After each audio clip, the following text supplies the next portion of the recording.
It's great to be with you. This is our first official influencer briefing here at the White House. I want to thank you all so much for joining us on what is day 99 of the Trump administration.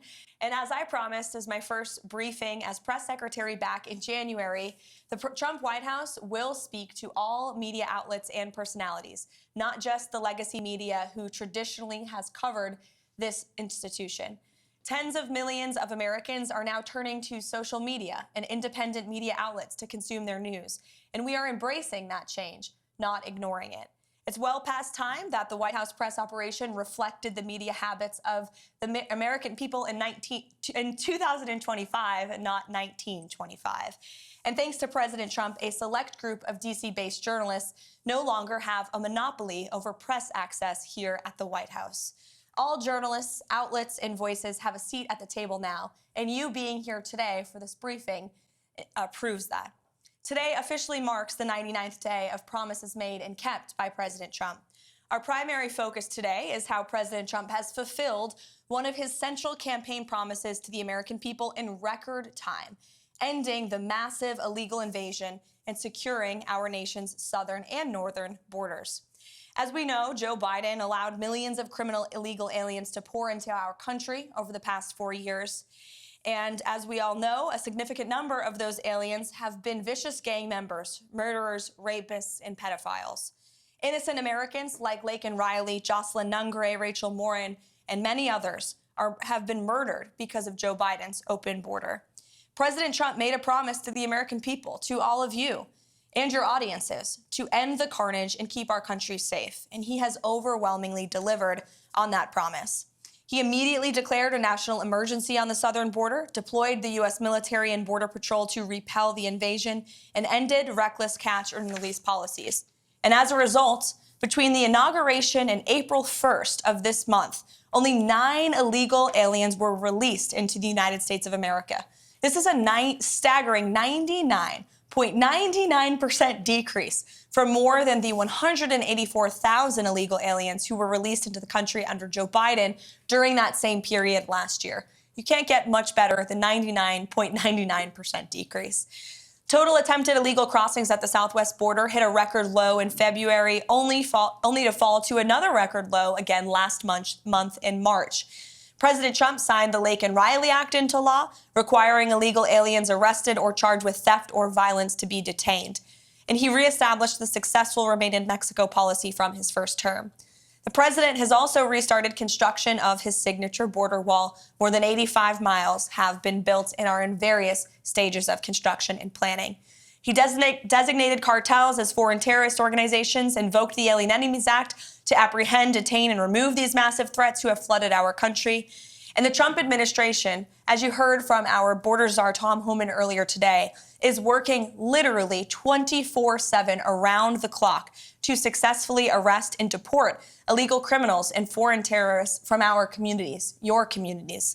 We're in the beginning stages of carrying out the largest deportation campaign in American history. And despite the legacy media's fear-mongering and lies about this, we will continue with these successful operations because we know that's what the American people are expecting from this president, and that's why they overwhelmingly reelected him to this office. Over the past weekend, it was announced Operation Tidal Wave was a joint effort in ICE Miami and Florida law enforcement agencies. Nearly 800 illegal aliens were arrested during the first 4 days alone. I don't know if we have any Floridians in here, but you're welcome. Operation Tidal Wave is a preview of what is to come around the country. Large-scale operations employing our state and local law enforcement partners to get criminal aliens off our streets. And we will not apologize for this. This is the first of its kind multi-agency immigration enforcement operation coordinated by ICE with federal partners.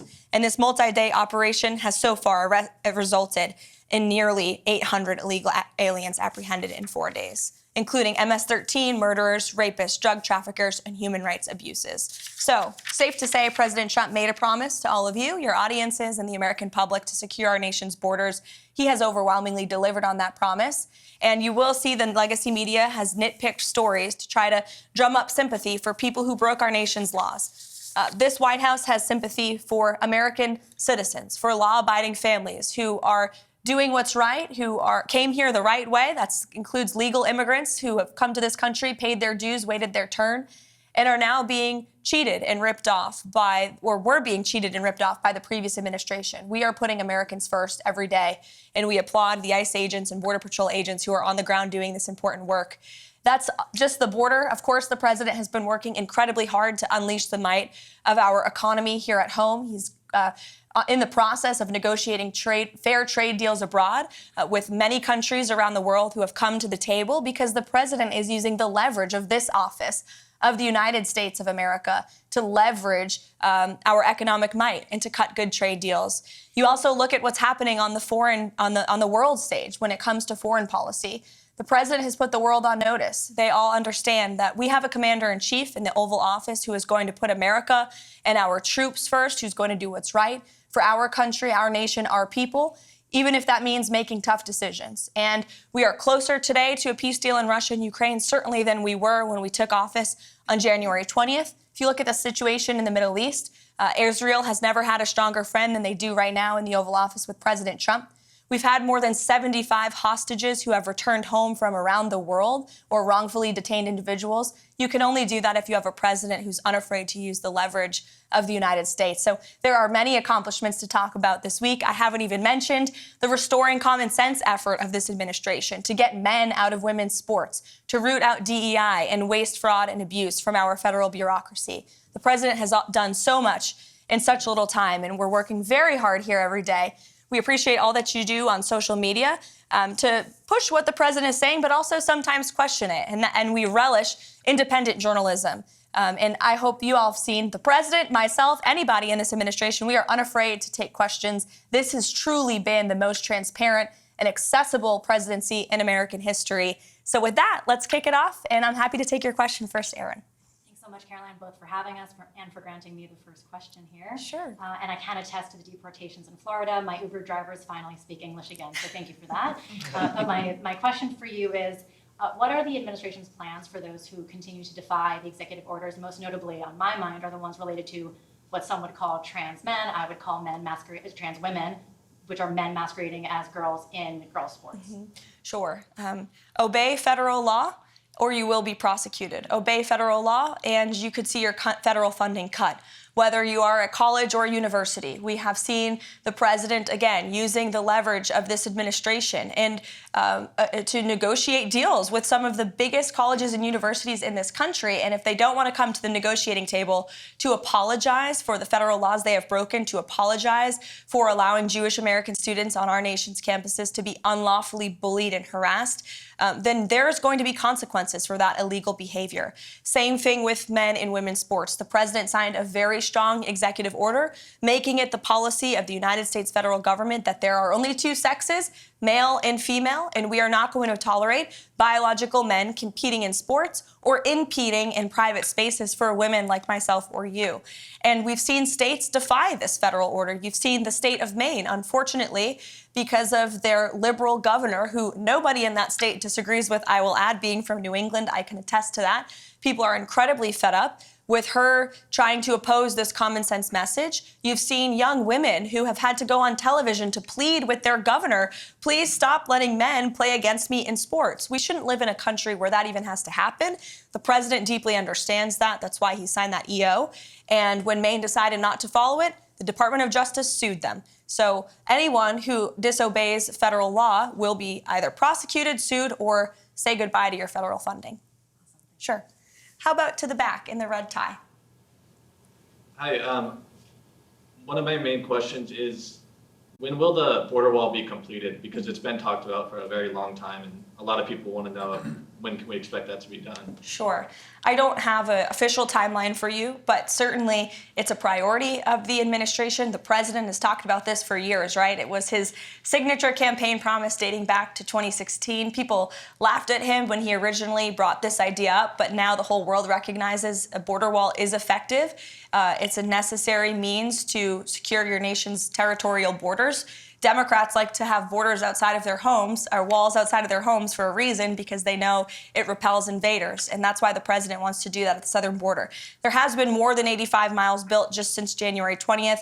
It's obviously the goal of this administration to build as much border wall as we possibly can. And we need Congress's help to do that. We need more federal funding. President's working closely with Speaker Johnson and Senate Majority Leader Thune to pass a solid reconciliation package that not only provides more funding for our ICE agents and Border Patrol agents on the ground, but to continue construction of that border wall as well. Sure, go ahead. Madam Leavitt, congratulations on this endeavour to bring in new media, and can I start by thanking you for including the British, and I'm deeply proud to be the only British representative here. I hope future events you might include more. Thank you. I've got two questions, if I may be so bold, regarding my little old country across the pond.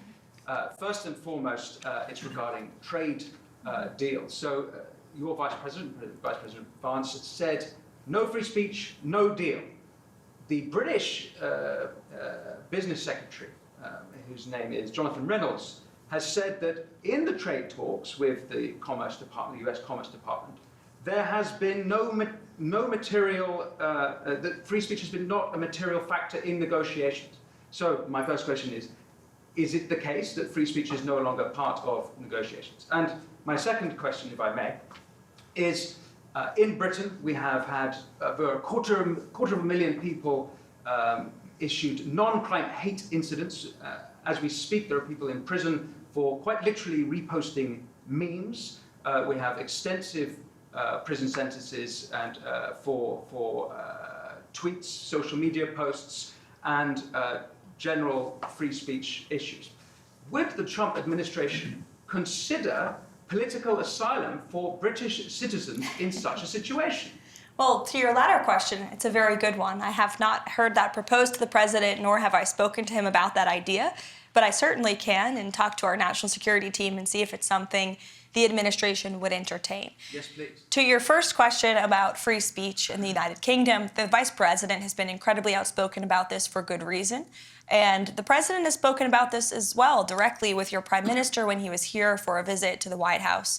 So it remains a critical endeavor of ours to show the Brits and your country, which we love and admire, about the First Amendment and the importance of free speech in a sovereign nation.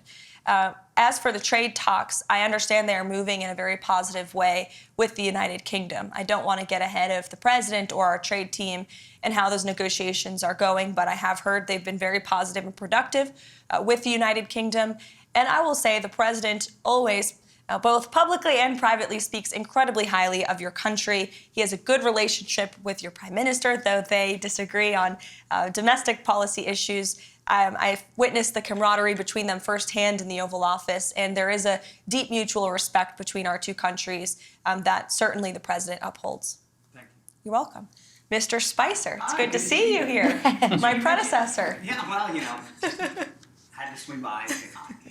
Thank you for doing this. I think it's marvelous what you guys have done to bring in new voices, and it shows, it reflects the president's commitment to transparency and to bring this in. So I've got two quick ones for you.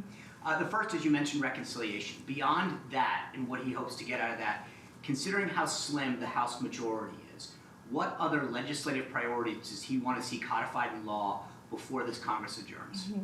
It's a really good question, Sean. I think reconciliation is the first and foremost question on the president's mind right now. It's a huge deal. We have to get it done. He's working closely with Congress. In fact, he's meeting with Speaker Johnson, I think, in a few minutes today in the Oval Office to discuss this very bill and measure.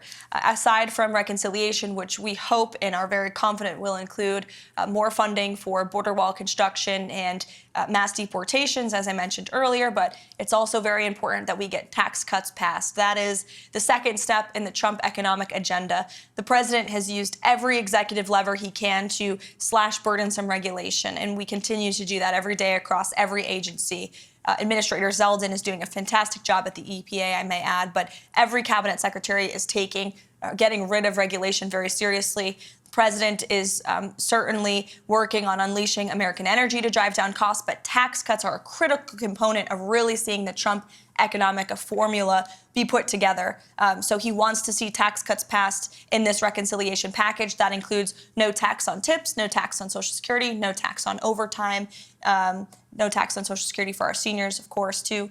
As for other measures that would be codified into law, certainly we've seen the president put forth common sense executive orders and take really common sense executive action that we would love Congress to take further action on to ensure that the president's executive actions can remain long after his tenure, so you don't have another president come in here in 8 years and undo some of the executive work that the president has worked so hard on. So we want Congress to continue getting to work, but we got to get this reconciliation bill passed first. Thank you. The second thing I have is just a question I get a lot, and I figured that's to address to you. You've done a phenomenal job opening up the briefing room, bringing in new voices. The president's commitment during the campaign to do long-form podcasts was, I think, extremely helpful to this new media environment that we live in. But a lot of conservatives will ask me, why does he sit down with people like Terry Moran of ABC or Jeffrey Goldberg of The Atlantic? What is the rationale behind that, rewarding people who have very vehemently expressed disdain for him personally? Because the president is unafraid, and he is inspired by competition, and he likes to talk to people face to face. And I think that's one of his best attributes and qualities.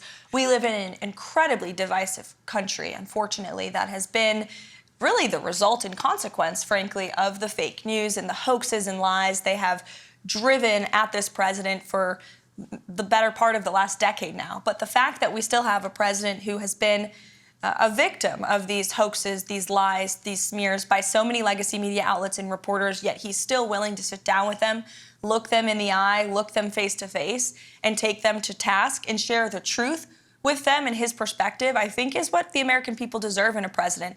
And it's certainly a stark contrast to what we had in the previous administration, a president who was hiding, who actually used this beautiful South Court auditorium, which we're happy to be in today, but he used this like it was a fake Oval Office, weirdly, oddly. He was missing in action. He called lids at 2 o'clock in the afternoon. For those who don't know, a lid is when we tell the press to go home for the night. And he was doing that midday. That is not acceptable around here. I will tell you, we're working very early through the very late hours of the night. And the president's willing to talk to anyone, not just journalists who have really been posing as journalists but are actually left-wing activists, but also if you look at our adversaries and our competition abroad on a foreign policy scale, you know well in the first term, he went to North Korea. He talked to Putin directly. He talked to President Xi directly. The president believes in direct diplomacy, whether it is our adversaries and competitors around the world or left-wing activists like Jeffrey Goldberg. Sure, Emily. First of all, thank you for having us today. It's a pleasure to be here. You mentioned, obviously, it's no secret, America has been Israel's strongest friend, greatest ally. Unfortunately, as you know, Idan Alexander is still being held in Gaza. He's both an American and an Israeli citizen. Last we heard, allegedly, Hamas has lost all communication with him. And I was wondering if there's been any update in terms of getting Idan home. Sure. First of all, the reports last week were from Hamas media, and so we always take that, of course, with a grain of salt. We do our own verification on those reports. I talked to the National Security Council about Idan Alexander last week, as this is obviously a priority for the administration, and all I can tell you is that I can assure you that the Special Envoy Witkoff, Adam Bowler, who's been leading some of our hostage negotiations, Mike Waltz, the entire national security team, finding him and bringing him home is a priority for this administration, and they continue to work very hard on that every day. Thank you. You're welcome. Chad. First of all, thank you for the hospitality, always open and welcome, and thank you for the access. And I'll say to you again, for everyone, what I said to you a few weeks ago when we were here. I said it's so refreshing to have a press secretary after the last few years who's both intelligent and articulate. So thank you for that. I think that a lot of people would be curious to know if we have any details of what the private conversation between Volodymyr Zelensky and the president was there at the Vatican. I imagine that we don't know at this stage in the game, but more specifically, back to the border issue, the DOJ stated on Friday that they were floating the idea of potentially subpoenaing journalists to get access to whistleblowers. We know the last administration did not treat whistleblowers very well.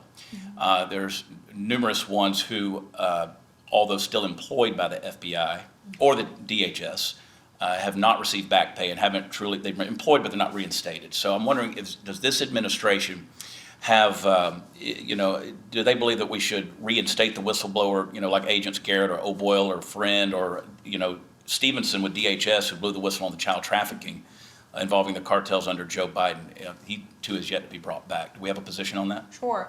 Well, for each individual agency, the secretaries of those agencies obviously have deference over who they hire, who they fire, who they promote. I can tell you certainly the president commends anyone who steps out and speaks the truth, especially against the malpractice that we saw over the last 4 years under the previous administration. I could speak to the 2 cases at the Treasury Department. The 2 whistleblowers there who blew the whistle on the Hunter Biden tax fraud case have been promoted by Secretary Bessent. So certainly we commend anyone who has the courage to step up and speak the truth. And as for those who unfortunately try to leak, especially classified information to the legacy media to put our troops in harm's way, our law enforcement officials at harm's way, leaks like that will not be tolerated. But those who are seeking to protect the truth will certainly be commended and applauded for that. Sure. Rogan, go ahead. Hi, Karoline. Good to see you again. Great to see you as well. Great job this morning, and as always, you're really crushing it. My question is about the Epstein files. And a couple months ago, the DOJ released what they called phase 1 of the Epstein files, and they announced that a lot of those files, the remaining files, probably the bulk of the files, are actually in the New York field office. They requested that they be returned the day after, and some legacy media reports show that not only were those files returned to the DOJ, but that hundreds of FBI agents are going through them day after day and getting them ready for public release. Do you have any updates from the DOJ or the FBI on when those files are expected to be released, and also when we might start seeing some arrests of the client list? Sure. I can assure you that the Attorney General and her team at the Department of Justice are working on this diligently. For a specific timeline, I'd have to check in with them, and we can certainly do that for you, Rogan, in the effort of transparency. But I will tell you, the Attorney General is a bulldog. She is someone you want on your team, and when she wants to get something done, she gets it done. I've seen her do it in various instances already in her time as Attorney General, and when she makes a promise, she keeps it. So I think I don't have a specific timeline on you for that, but I do know that they're working on it over there. Thank you. Sure. Go ahead. Thank you for having us here. I've noticed, this is kind of like a repeat of 2016, the legacy media has gone back to not reporting anything on President Trump. In the beginning, we had them reporting everything that he was doing. Now they're kind of going back again to not reporting everything that he is actually doing. I'm kind of the nerd when it comes to reporting. I'm not the headline news girl. I'm the nuts and bolts. I'm the policy type nerd. So what direction do you advise kind of me to go into, like the White House files that y'all send out every single day? Yeah. Because that's what people are used to when they want to ask me questions. They want to know kind of like the nuts and bolts of everything. Secondly, I know going into the first 100 days, Johnson's meeting with President Trump today. President Trump has issued a lot of executive orders. What about codifying? Is that going to be a conversation President Trump is going to have with him about possibly a timeline of just taking them from EOs into codifying them, into making them permanent, so we don't have another president that comes in, possibly a Democrat, that completely overturns everything that President Trump has done? Yes, as I spoke to Sean's question earlier, absolutely. We want Congress to get to work. First thing is the reconciliation package, like I said, border and tax cuts. That's on the president's mind. But of course, he wants to see Congress move to codify all of the incredible things and work that he's done via executive order. To your first question about the nuts and bolts, I wish more people in the legacy media were like you and didn't focus on the sensationalist headlines, but actually cared about the facts. The president is doing so many phenomenal things every day that will never be mentioned on cable news at night. Signing executive orders. We do our absolute best to message that, which is, again, why we're welcoming independent voices like yours with following on social media, because that's the best way to get those truths and those facts out there. We put out fact sheets on the daily about what the president is signing, and they do get into the nuts and bolts of each and every policy and each and every executive action that he's taking. He's signing 3 phenomenal executive orders today. I will share a preview with those with you on those. One of them is an executive order focused on sanctuary cities. It will direct the Attorney General, Pam Bondi, to provide a list of sanctuary cities back to the administration. We will review those. If those sanctuary cities are breaking federal law, well, then the Office of Management and Budget is going to look at their federal spending. Again, if you're defying federal law, you are threatening your own federal spending by doing that. There is another executive order the president will sign tonight. We can provide the fact sheet for you on ensuring law and order and ensuring that federal law enforcement and local law enforcement can work together and communicate more easily. And then the third executive order, which actually speaks to the heart of your question earlier about the Uber drivers, will be a order directing the Department of Transportation to include English literacy tests for our truckers.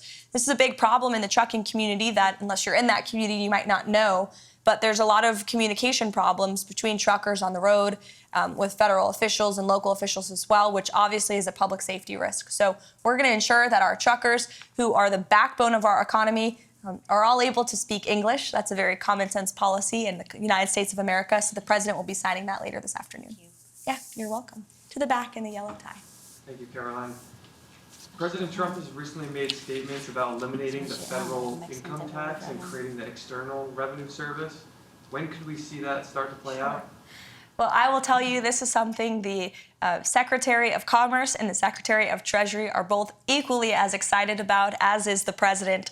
And, you know, there's many reasons for the tariffs the president has implemented and the trade deals that he is currently negotiating. Number one, we need to shore up our critical supply chains here at home. Number two, we need to increase our revenue here in the United States. We are running trillions of dollars of deficits. Our country will cripple if we continue down this path. And so how great it would be for the external revenue to completely replace the Internal Revenue Service. So I know the administration is focused on the External Revenue Service, getting that up and running. And as you know, Customs and Border Protection is charged with bringing in the money from tariffs every day. And they are bringing in billions and billions of dollars per day with the current tariff rates and where they are at. So we will continue with that effort. I think I went around the room. Oh, no, one more in the back. All good. So we know President Trump has been a champion for the 2A ever since he got into office, both times. My question is, do we see anything, is there any ongoing efforts for national reciprocity so we can carry in all 50 beautiful states? This is something the president talked about on the campaign trail for sure. We need Congress to do it. But the president will always support our law-abiding gun owners, and as you mentioned, is a ardent supporter of the Second Amendment. It's more important now than ever as we see violent crime rates in our inner cities. I've said this repeatedly over the past 4 years. The Second Amendment was never more important than when we had an illegal immigrant crime epidemic spiking in this country. Law-abiding Americans have a constitutional right to defend themselves, and the president absolutely supports that. But to national reciprocity, we do need Congress's help on that one. So thank you, guys. It's so good to see you. I could go around the room all day, but unfortunately, there's work to be done. Thank you for coming to our very first influencer briefing to kick off the first 100 days of the Trump White House. It's great to see you all here, and thanks for what you do. Thank you. Thank you. I'm going to walk off now.